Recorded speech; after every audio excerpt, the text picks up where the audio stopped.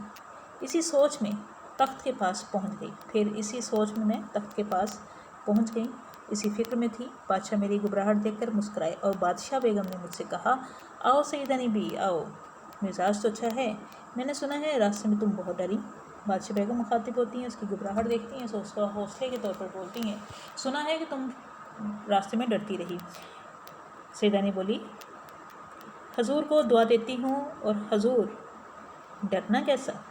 میں حضور کو، بادشاہ حضور کو دعا دیتی ہوں، اللہ آپ کا جو ہے آپ کی شان ہمیشہ قائم رکھے۔ ڈرنا کیسا خوف؟ وہ تو اللہ تعالیٰ نے میری مدد کی ہے، نہیں تو جان نکلنے میں کسر ہی کیا رہی تھی۔ اللہ تعالیٰ نے مجھے بچا لیا، جو میری زندگی بچی تھی، لیکن ہو سکتا تھا کہ میری جان ہی نکل جاتی، کوئی اس میں کمی نہیں رہی تھی۔ صدقے مولا کے نام پر، اللہ کے نام پر، میں اللہ اور اس کے نبی کے نام پر صدقے جاؤں، قربان جاؤں۔ بادشاہ اور سارے درباری سرو قد کھڑے ہو گئے، یعنی سرو کی طرح سیدھے کھڑے ہو گئے، اور بادشاہ کہنے لگے، سیدانی بھی تم جانتی ہو ہمارے ہاں اس نام کی کتنی عزت ہے، تم جانتی ہو سیدوں کی یا سیدانی ہونے کی ہمارے ہاں کتنی عزت ہے، ہم سیدزادوں کی بہت عزت کرتے ہیں، سو ہم تمہارے احترام میں کھڑے ہیں۔ میں نے دل میں خدا کا شکر ادا کیا کہ جو کچھ بھی ہو یہ لوگ ہیں مسلمان اور اب کسی بات کا ڈر نہیں۔ سو سیدانی نے سب سے بڑا شکر ادا کس بات کا کیا؟ جی ہاں، کہ وہ مسلمان ہیں، اب یہ کافر نہیں ہے، سو مجھے اپنی جان کا خطرہ نہیں ہے، ایمان کا خطرہ نہیں ہے۔ بادشاہ بیگم ہم کو گنہگار نہ کرو، ایک کرسی کی طرف اشارہ کر کے بولی، بیٹھ جاؤ۔ ہاں تم ڈری کیوں تھی؟ بادشاہ بیگم نے کیا کہا، سیدانی بھی ہم آپ کی عزت کرتے ہیں، آپ بڑے اونچے خاندان سے ہیں، سو آپ بیٹھ جائیں، کہیں یہ اس طرح ہم تمہیں خوفزدہ کر رہے ہیں تو یہ جو گناہ ہے ہمارے حساب میں نہ لکھ دیا جائے۔ میں نے کہا، یعنی سیدانی بھی نے کہا، سرکار ڈرنے کی بات کیوں نہ تھی، ایک اکیلی، دوسرے سنسان جنگل، پھر جو میرے ساتھ تھا اس کی صورت ایسی ڈراؤنی تھی کہ میرے اوسان جاتے رہے۔ کچھ وجوہات بیان کر رہی ہیں سیدانی بھی کہ میں کیسے نہ ڈرتی بادشاہ حضور۔ ایک تو میں تنہا تھی، دوسرا سنسان جنگل تھا، سائیں کر رہا تھا، بے رونق تھا، اور پھر جو میرے ساتھ اس وقت تھا وہ کون تھا؟ وہ ڈراؤنی شکل والا تھا، خوفناک شکل والا، جس کو دیکھ کر میرے ہوش گم ہو گئے۔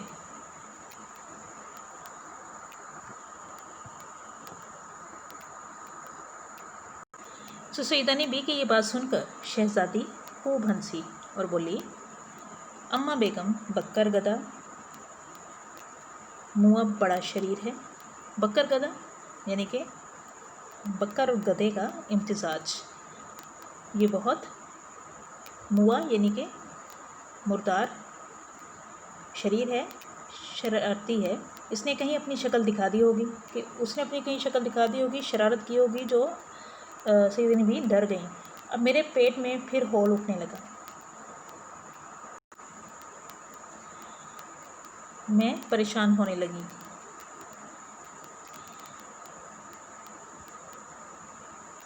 کہ کہیں یہ ساری صورتیں بھی نقلی نہ ہو، کہ یہ جو بادشاہ بیگم ہے، بادشاہ ہیں، پری ہیں، یہ سب ان کے چہرے بھی کوئی اصلی نہ ہو، ایسا لگتا ہے، بناوٹی ہوں۔ اور بولا کر چاروں طرف دیکھنے لگی، بولا کر یعنی کہ پریشان ہو کر، پاگل پنے میں ان کی طرف دیکھنے لگی۔ بادشاہ بیگم سمجھ گئیں کہ شہزادی کی باتوں سے سیدانی کے دل میں ہماری صورتوں یعنی شکلوں کے لیے کچھ شک پیدا ہو گیا ہے۔ وہ مسکرا کر بولی، سیدانی بھی ڈرو نہیں، ہماری سب کی شکلیں اصلی ہیں، تم نہ ڈرو، ہم سب کی شکلیں ہیں وہ اصل ہیں، بلکہ پری زادوں کی ساری ایسی ہی خوبصورت شکلیں ہیں، تمام پری کی جو اولادیں ہیں، پریوں کی اولادیں ہیں، ان کی شکلیں ایسی خوبصورت حسین ہیں جیسے تم دیکھ رہی ہو۔ میری لڑکی سہیل پری نے جس کا ذکر کیا وہ جن ہے، سہیل پری، اب پری کا نام پتہ چلتا ہے، ان کی صاحبزادی کا نام سہیل پری ہے، اس نے جس کا ذکر کیا ہے وہ اصل میں جن ہے، اور جن البتہ وضع